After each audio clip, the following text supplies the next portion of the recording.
Januar Murdianto alias Jawir tahanan yang kabur dari Pengadilan Negeri Jakarta Utara, Selasa, 6 Mei 2025, lalu berhasil ditangkap.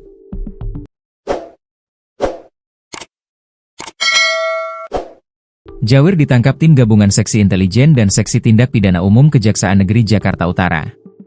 Kepala Kejaksaan Negeri Jakarta Utara Dandeni Herdiana mengatakan, penangkapan Jawir dilakukan setelah tim gabungan melakukan serangkaian upaya pencarian dan penelusuran keberadaan terdakwa. Sebelumnya kami melakukan pemetaan di titik-titik di mana dan kepada siapa sekiranya terdakwa akan meminta bantuan dan terus dilakukan pemantauan terhadap tempat-tempat serta orang tersebut, ucap Dandeni di kantor Kejaksaan Negeri Jakarta Utara, Senin, 12 Mei 2025, malam. Setelah melakukan pemantauan sekitar 6 hari, petugas akhirnya menerima informasi bahwa Januar akan menemui kekasihnya Novitasari di kawasan Cikarang, Kabupaten Bekasi, Senin siang. Menerima informasi itu, tim gabungan Kejaksaan Negeri Jakarta Utara segera bertolak ke lokasi dan menangkap Januar di tempat kerja pacarnya.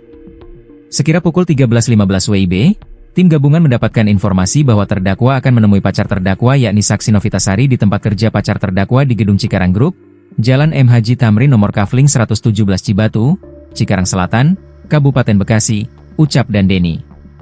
Januar ditangkap pada Senin, 12 Mei, sekitar pukul 14.50 waktu Indonesia Barat. Ketika ditangkap, yang bersangkutan sempat berusaha melawan, namun tak berhasil. Petugas kemudian membawa Jawir ke kantor Kejaksaan Negeri Jakarta Utara guna diproses lebih lanjut.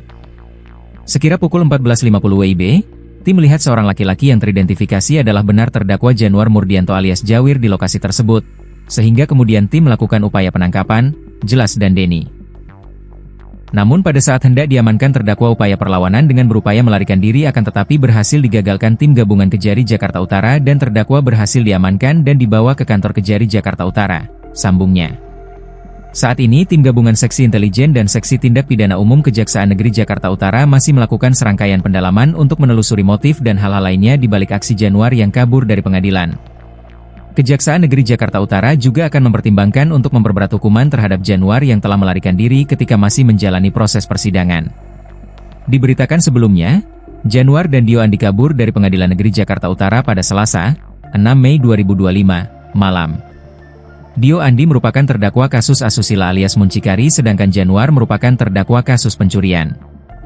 Dio dan Januar kabur melalui sela-sela tangga di Pengadilan Negeri Jakarta Utara. Kedua terdakwa itu bisa mencari celah untuk kabur melalui sela-sela tangga untuk melompat ke gedung di sebelah pengadilan.